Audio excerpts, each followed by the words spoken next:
नमस्कार मंडळी, मी तुमचा लाडका मित्र भरत विजय चव्हाण आणि मी तुम्हा सर्वांचं माझ्या युट्यूब चॅनलमध्ये स्वागत करत आहे. म्हणजे नेटफ्लिक्सवर एक सिनेमा आलेला आहे, ज्या सिनेमाचं नाव आहे भक्षक. 2.25 तासाचा हा सिनेमा आहे. प्रमुख भूमिकेत आपल्याला भूमी पेडणेकर दिसणार आहे.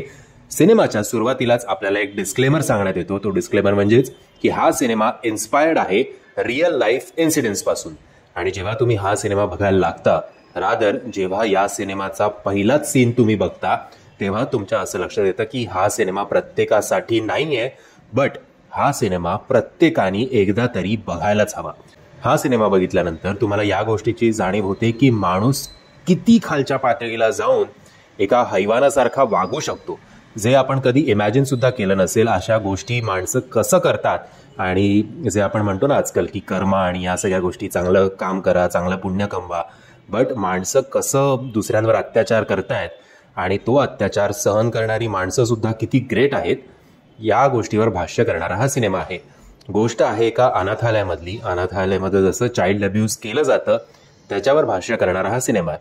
जेव्हा या अनाथालयाचा रिपोर्ट एका पत्रकाराला मिळतो, ते पत्रकार म्हणजे अर्थातच भूमी पेडणेकर, त्यानंतर ऑब्व्हियसली ज्याच्यावर हे चाइल्ड अब्यूजचे आरोप केले जात आहेत तो सिस्टम मधला एक पॉवरफुल माणूस आहे. त्यामुळे सिस्टममधनं कुठल्याही प्रकारचा सपोर्ट मिळत नाहीये. आणि हा सपोर्ट न मिळाल्यानंतर सुद्धा कशा प्रकारे एक पत्रकार या सगळ्या रॅकेटला एक्सपोज करते, त्याच्यावर आधारित ही कथा आहे.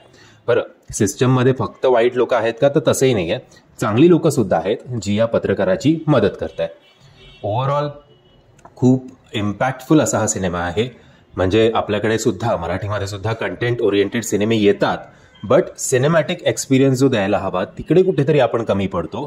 तो हे मराठी सिनेमाने सुद्धा बघायला हवं की अशा प्रकारचे सेन्सिटिव्ह टॉपिक्स हाताळणं आणि त्याच्यातनं एक चांगला सिनेमा कसं बनवता येईल, त्याच्यावर थोडं आय थिंक त्यांनी हा सिनेमा एक एक्झाम्पल म्हणून बघावा.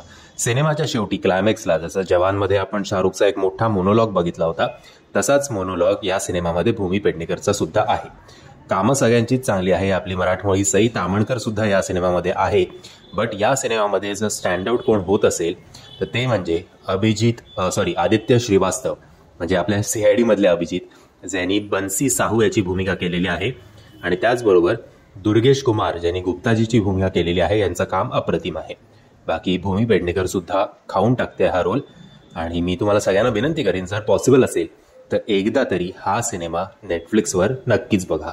हा आता स्ट्रीम होतोय. मंडळी, मी आशा करतो तुम्हाला हा व्हिडिओ आवडला असेल. जर तुम्हाला हा व्हिडिओ आवडला असेल तर प्लीज या व्हिडिओला लाईक, शेअर आणि चॅनलला सबस्क्राईब करायला विसरू नका. जय हिंद, जय महाराष्ट्र.